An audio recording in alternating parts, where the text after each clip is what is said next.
10, 9, 8, 7, 6, 5, 4, 3, 2, 1.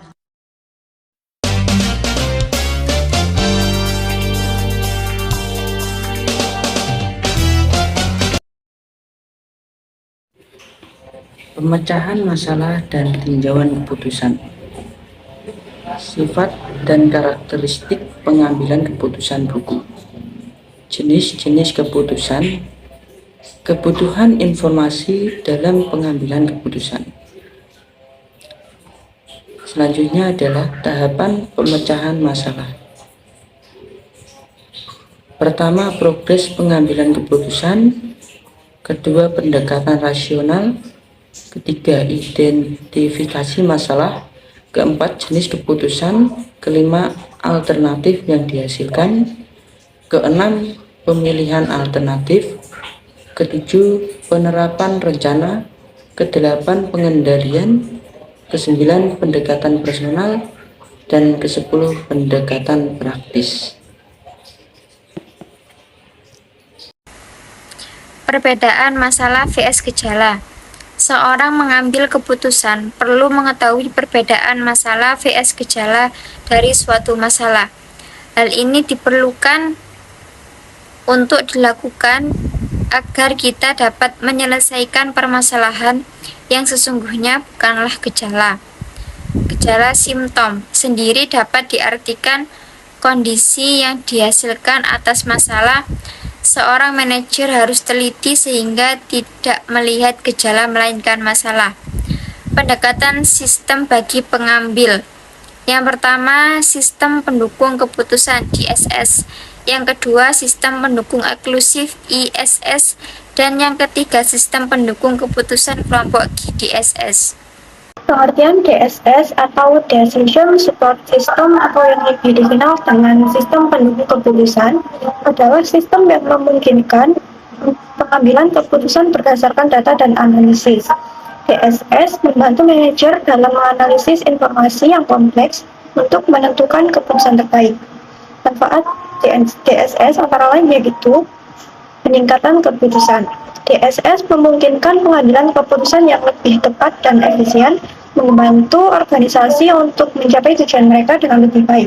Yang kedua, pengelolaan informasi. DSS membantu dalam mengelola informasi yang kompleks, memungkinkan akses cepat dan analisis mendalam untuk keputusan yang berkualitas. Yang ketiga, penyesuaian strategi. DSS memungkinkan perusahaan untuk mengidentifikasi peluang dan ancaman, serta merespon perubahan pasar dengan lebih cepat dan efektif. Komponen-komponen DSS yang pertama ada database, yaitu basis data yang berisi informasi yang diperlukan untuk analisis pengambilan keputusan. Yang kedua, model analitis, yaitu alat untuk memprediksi hasil dan mengidentifikasi berbagai solusi alternatif. Yang ketiga, antarmuka, yaitu memungkinkan pengguna untuk memasukkan data, mengeksplor hasil analisis, dan melakukan simulasi. Pengertian ISS atau Executive Support System adalah sistem yang dirancang untuk membantu para eksekutif dalam pengambilan keputusan strategis. ISS Workstation adalah yang pertama, informasi tersentralisasi. ISS menyajikan informasi dari berbagai sumber secara tersentralisasi, memberikan pandangan holistik. Yang kedua, visualisasi data. ISS menyajikan data menggunakan visualisasi grafis untuk memudahkan interpretasi dan pengambilan keputusan. Yang ketiga, real-time updates. ISS memberikan pembaruan data secara real-time, memungkinkan akses cepat. DGSS atau Distribute Group Support System adalah sistem yang memungkinkan kelompok kerja yang terpisah secara geografis untuk bekerja sama dalam pengambilan keputusan. Hardware, software, people, dan prosedur. Hardware adalah perangkat keras yang digunakan untuk mengoperasikan sistem pendukung keputusan. Dua, software, aplikasi, dan perangkat lunak yang digunakan untuk implementasi dan analisis data. Yang ketiga, people atau individu-individu yang menggunakan dan berinteraksi dengan sistem. Empat, procedures, tata cara dan prosedur dalam pengumpulan, analisis, dan penerapan sistem informasi dalam pengambilan keputusan. Teknologi di GSS yang pertama ada virtual collaboration. Teknologi di GSS memungkinkan kolaborasi virtual melalui konferensi video dan alat kolaborasi online. Yang kedua, cloud computing. Di GSS menggunakan infrastruktur cloud untuk menyimpan dan mengelola data yang terdistribusi.